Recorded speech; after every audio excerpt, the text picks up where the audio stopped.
A verse-by-verse study in the book of Genesis, ESV, with Irv Risch, chapter 20. What does Genesis chapter 20 mean? Genesis chapter 20 should be familiar to anyone who has read Genesis chapter 12. In the prior account, Abraham and his household moved to Egypt to escape a devastating famine, Genesis 12 verse 10. Worried that the people would see how beautiful his wife was and kill him to get her, Abraham asked her to lie and say she was his sister, Genesis 12 verse 13. This was a half-truth. They shared the same father, but different mothers, Genesis 20 verse 12. Perhaps Abraham imagined that, as her brother, any proposals would be brought to him and he could simply refuse them. That didn't work. A pharaoh in Egypt took Sarah for one of his wives, Genesis 12 verse 15. In that first series of incidents, God intervened. Sarah was returned, Genesis 12 verse 19. Abraham and his household left Egypt with far more than they had brought in. God blessed Abraham in spite of his fear and faithlessness, Genesis 12 verse 16, 12-20. Here in chapter 20, a similar pattern emerges. Abraham and company pull up stakes at Mamre and move to a place called Gerar, south of Gaza.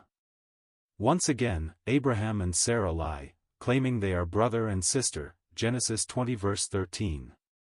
The intent is to disguise the fact that they are married. Again, the most powerful man in the region, King Abimelech, takes this supposedly unattached woman for one of his wives, Genesis 20 verse 2. God's promise to Abraham and Sarah, to provide them a natural-born child, is now at risk. God's actions demonstrate both his faithfulness and his mercy. God afflicts Abimelech with an illness and closes the wombs of all the women in his household, Genesis 20 verse 18. Then God appears to Abimelech in a dream, announcing that Abimelech will die for taking a married woman as his wife, Genesis 20 verse 3.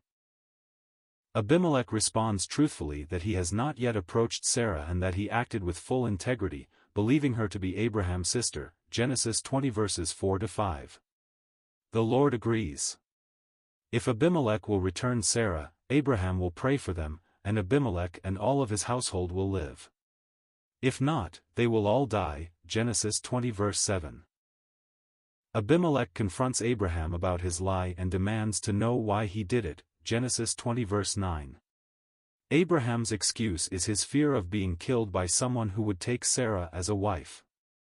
He explains that she is, in fact, his half-sister, though also his wife, Genesis 20 verse 12.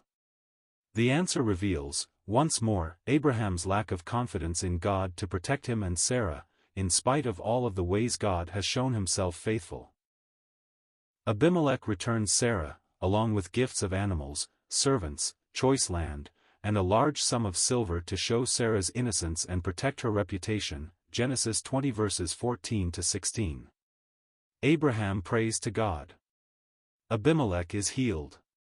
His wife and the women of his household are once again able to bear children. Soon, just as promised, Genesis 17 verses 15-16, Sarah will bear a child of her own, Genesis 21 verses 1-2.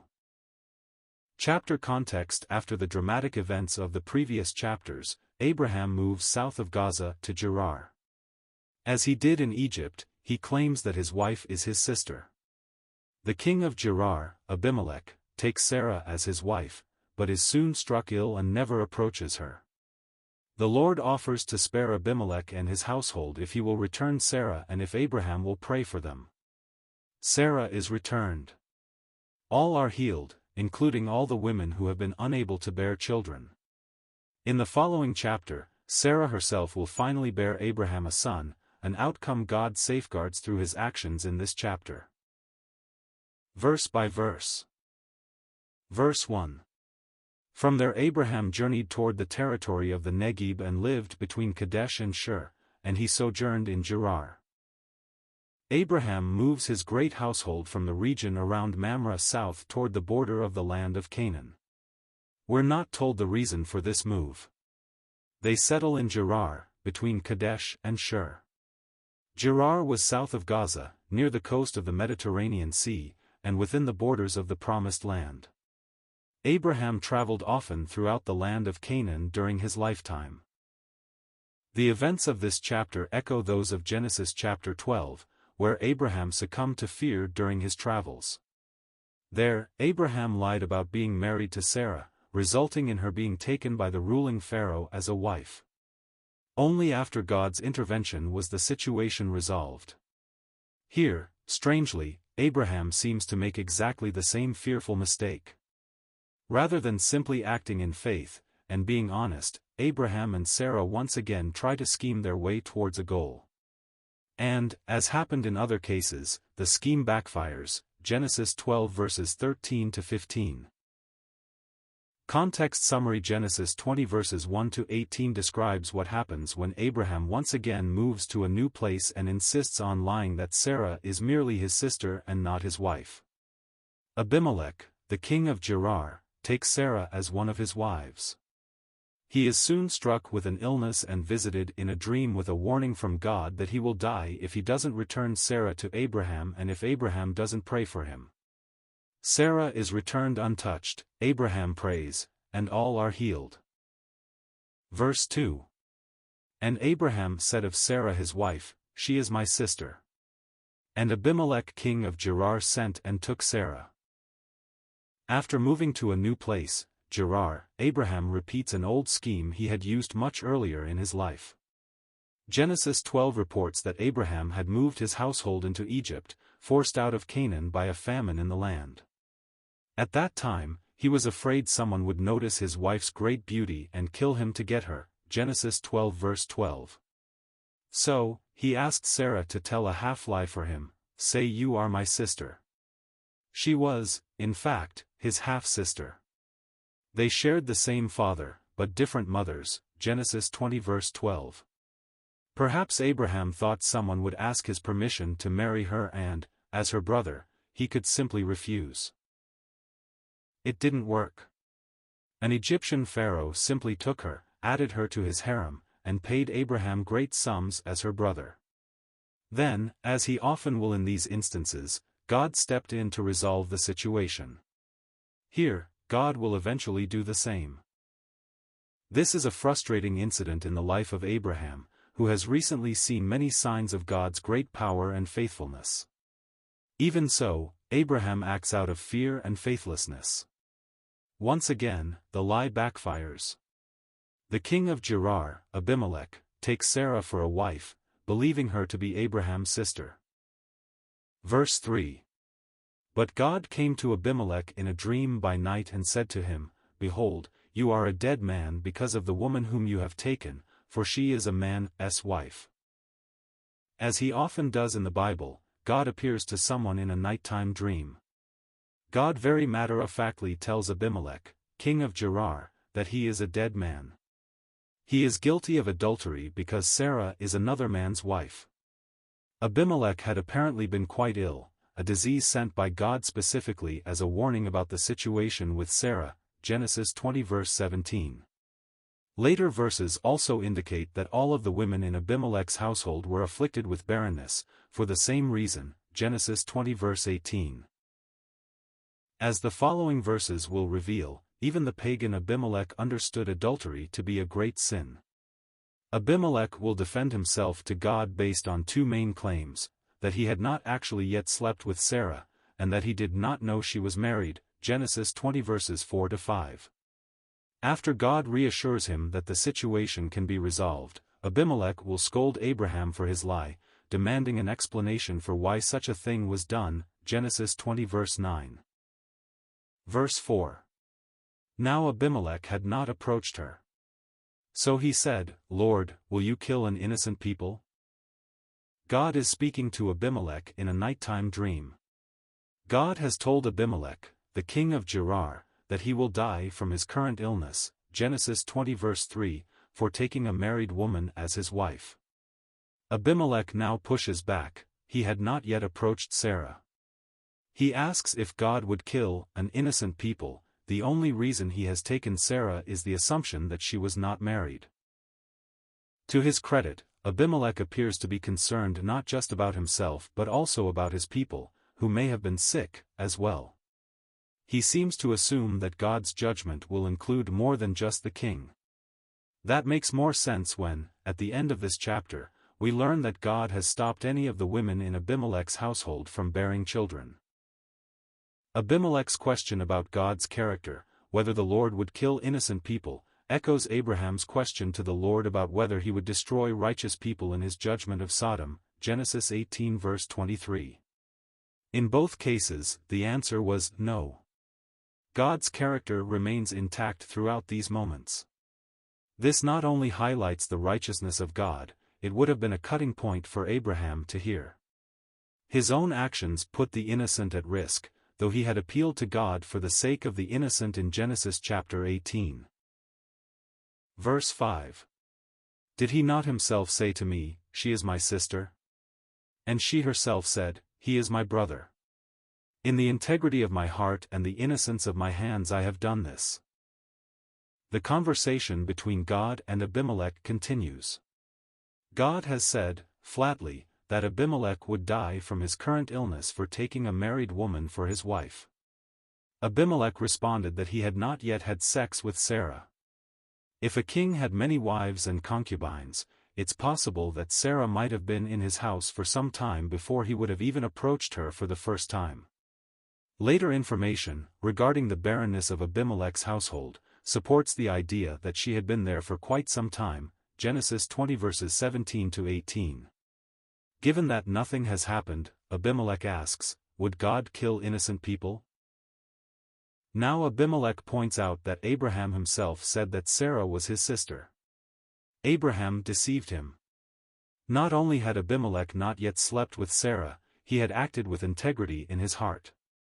At least according to Abimelech's opinion, his intentions had only ever been appropriate. The following verses show God's response to Abimelech, demonstrating once again that God's righteousness is impeccable. The situation can be resolved, if Abimelech is willing to follow God's plan. Verse 6. Then God said to him in the dream, "Yes, I know that you have done this in the integrity of your heart, and it was I who kept you from sinning against me. Therefore I did not let you touch her."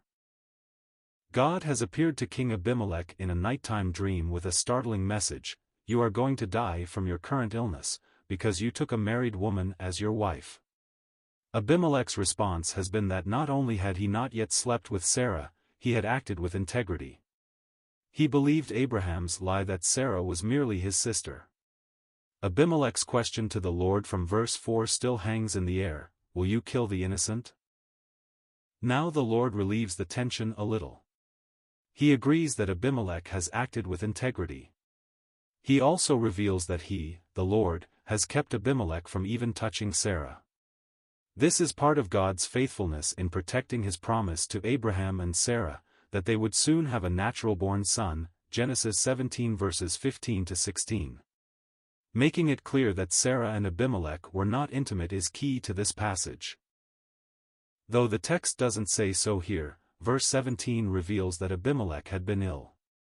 In Genesis 12, when Abraham lied in the same way and an Egyptian pharaoh had taken Sarah as his wife, God had sent plagues on the pharaoh's household, Genesis 12 verse 17. Abimelech's illness may even have been why he has been unable to touch Sarah and complete his sin against the Lord.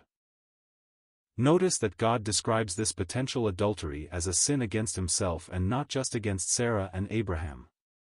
Later, God will make abundantly clear to his people Israel that adultery is strictly forbidden in all cases. Verse 7. Now then, return the man's wife, for he is a prophet, so that he will pray for you, and you shall live. But if you do not return her, know that you shall surely die, you and all who are yours. God has appeared to Abimelech, king of Gerar, in a nighttime dream. God has stated flatly that Abimelech will die from his current illness for taking Sarah as his wife, since she is a married woman, Genesis 20 verse 3, 2017. When Abimelech protested that he did not know this, God agreed that Abimelech acted with integrity and had not yet touched Sarah, albeit because of God's own intervention, Genesis 20 verse 6. Now God gives Abimelech a choice about whether he will live or not. he is to return Sarah to Abraham.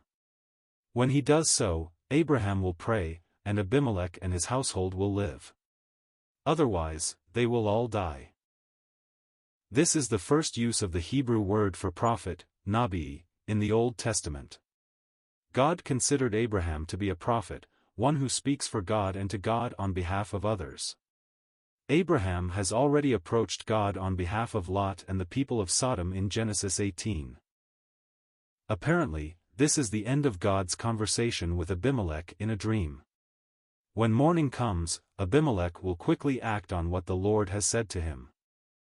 Verse 8. So Abimelech rose early in the morning and called all his servants and told them all these things. And the men were very much afraid. Abimelech, king of Gerar, has taken Abraham's wife Sarah for his own wife. Abraham had said plainly that Sarah was his sister. Abimelech believed him.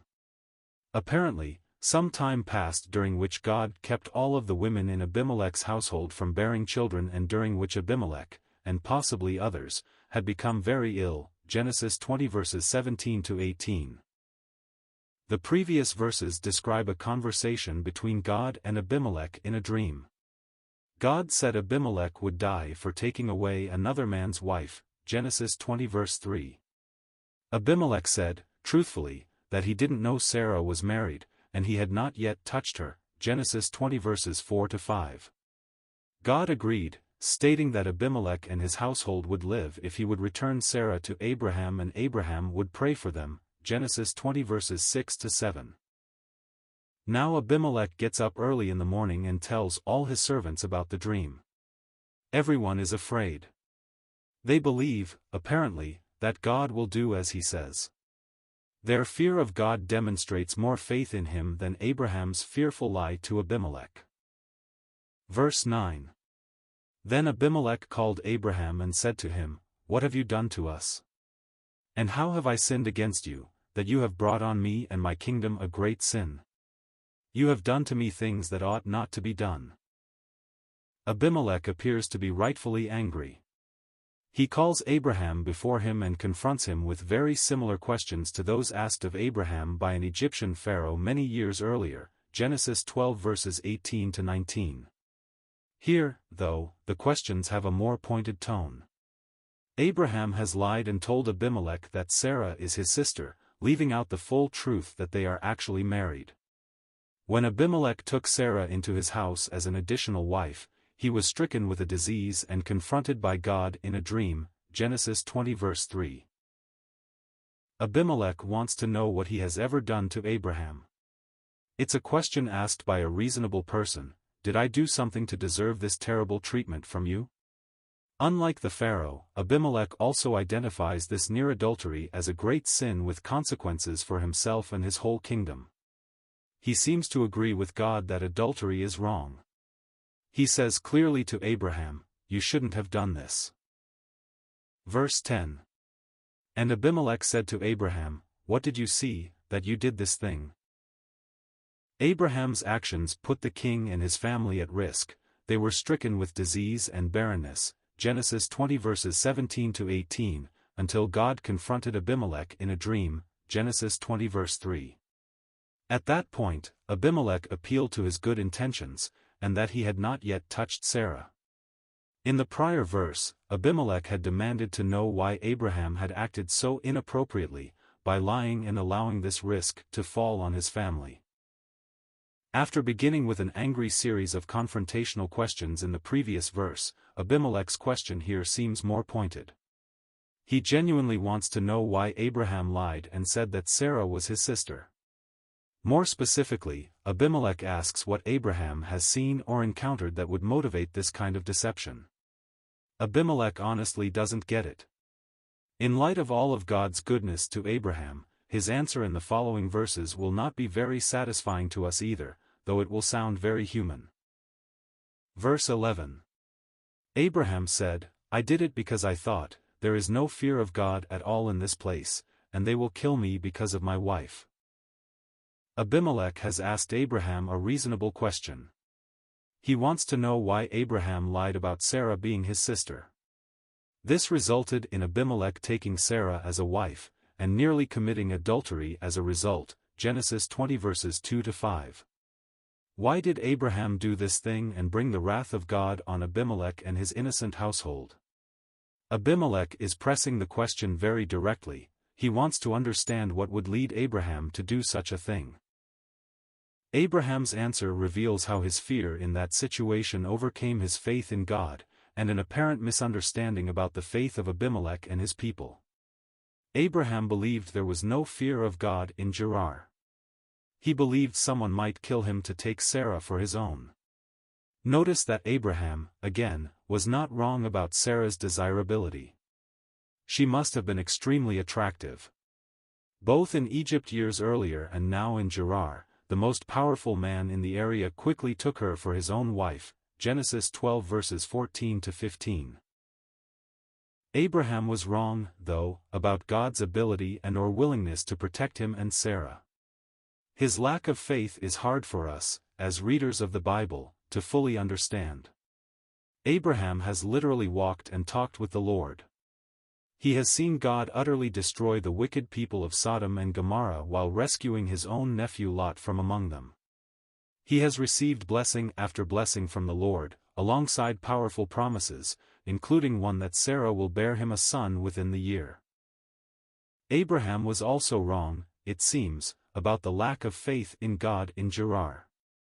If they didn't have it before, the king and his people certainly learned to fear the Lord very quickly under threat of death from God. Verse 12. Besides, she is indeed my sister, the daughter of my father though not the daughter of my mother, and she became my wife. Abraham continues to answer Abimelech's questions about why he lied about Sarah being his sister, Genesis 20 verse 9. Now he reveals that it's not completely a lie. She is his half-sister, as well as being his wife. They share the same father and different mothers. Of course, even true statements, told with the intent to deceive and to disguise some other important truth, are still lies. Abraham was acting in fear for his own life, and he knew full well what he was doing. Though God, in the law of Moses, would later forbid marriage for those in that closeness of family, it was apparently not uncommon or disapproved of in Abraham's day. God never seems to have condemned Abraham or Sarah for it either.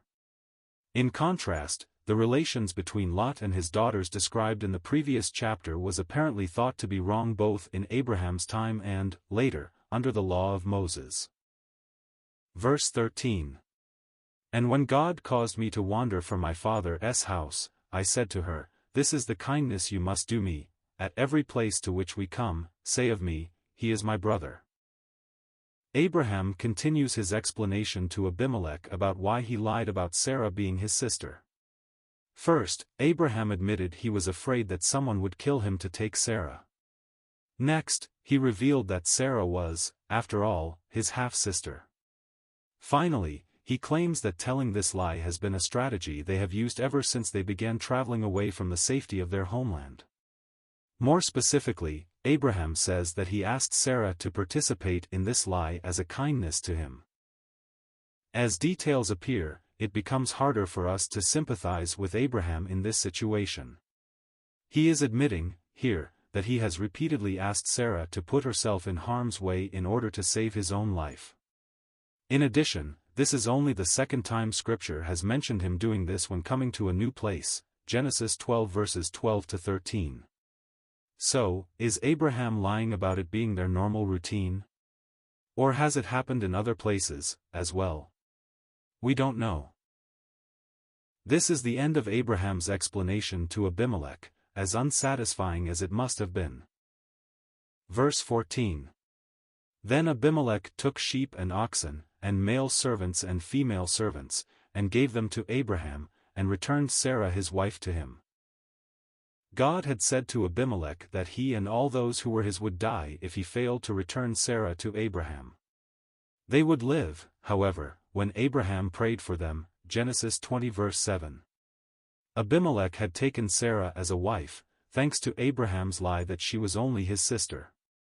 Confronted by God in a dream, Abimelech had proclaimed his ignorance, and obeyed God's instructions to return her to her husband, Genesis 20 verses 3-6. Now, Abimelech does return Sarah, but he goes well beyond that.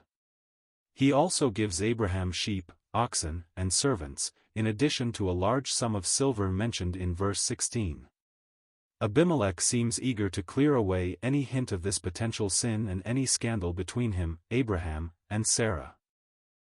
This is not only a sign of goodwill from Abimelech, it is an important part of God protecting the promise he made to provide Abraham and Sarah with a natural-born son, Genesis 17 verses 15-16.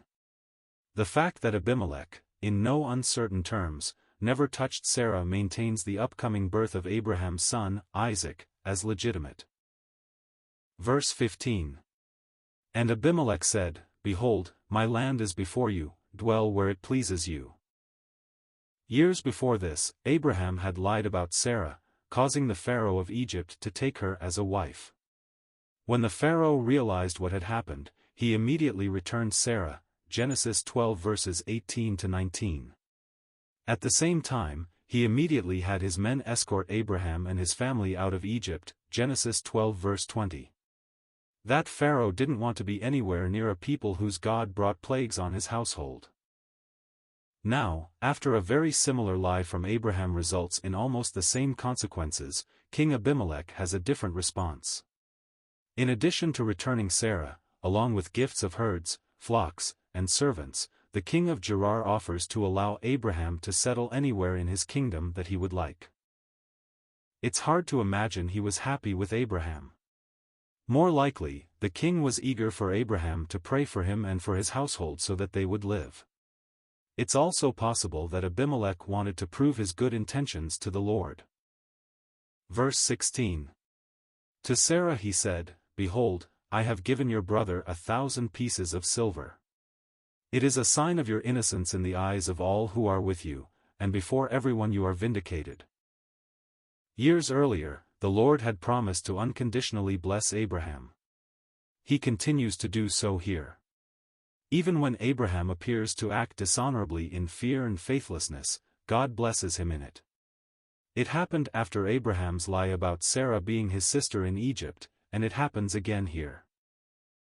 King Abimelech, eager to be healed and show himself obedient to Abraham's God, has returned Sarah, untouched, Genesis 20 verse 4, to Abraham along with great gifts, herds, cattle, servants, and the choice of any land in the kingdom for a homestead, Genesis 20 verse 15.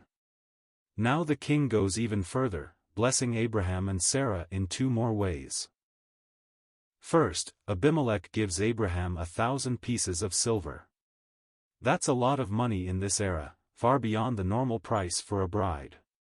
Abimelech's stated reason for doing so is the second blessing. It is meant as a sign of Sarah's innocence in this matter. Somehow, this large sum of silver was meant to protect Sarah's reputation, to tell everyone that she had not been compromised while in Abimelech's household.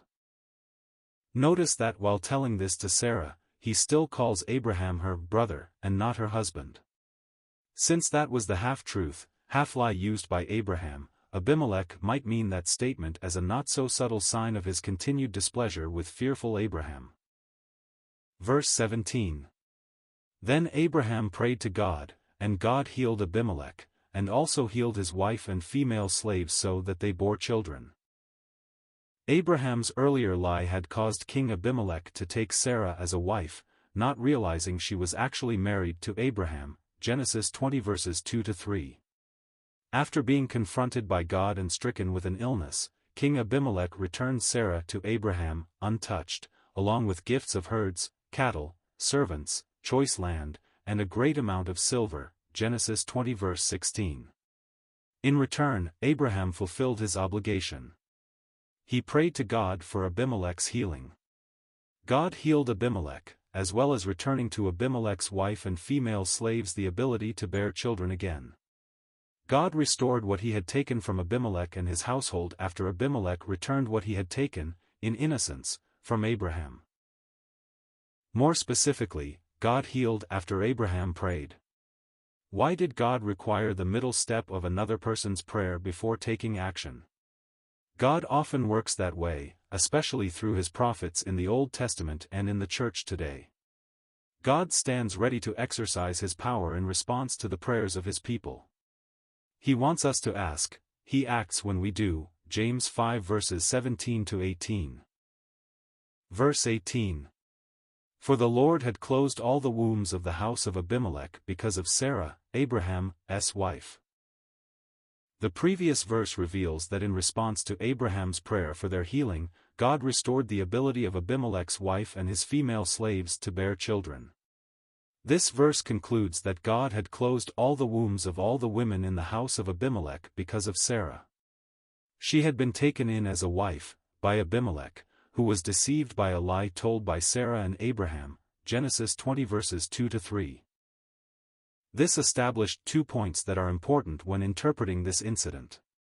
First, Sarah must have been in Abimelech's household for a while before God appeared to him in the dream. She had to be there long enough for it to become apparent that the women of the household could not bear children. That's not something one can realize in a few short days, or even weeks. Second, this shows us once again that God exercises complete control over fertility, giving and withholding children as he sees fit. Psalm 127 verse 3 indicates that children are a gift from the Lord. He sometimes withholds them in judgment, as he did here, or until the time is right, as will happen with the birth of Isaac in the following chapter. At still other times, he withholds children without explanation or condemnation. In all cases, his people are called to trust the Father's timing, his grace, and his love. End of chapter 20. Please note: the material use in this video is from BibleRef.com, which is from Got Questions Ministries and is posted here to be read by immersive reader in the Edge browser. If you copy this material, please follow these rules. Content from BibleRef.com may not be used for any commercial purposes, or as part of any commercial work, without explicit prior written consent from Got Questions Ministries. Any use of our material should be properly credited. Please make it clear the content is from BibleRef.com. BibleRef.com content may not be altered, modified, or otherwise changed unless such changes are specifically noted.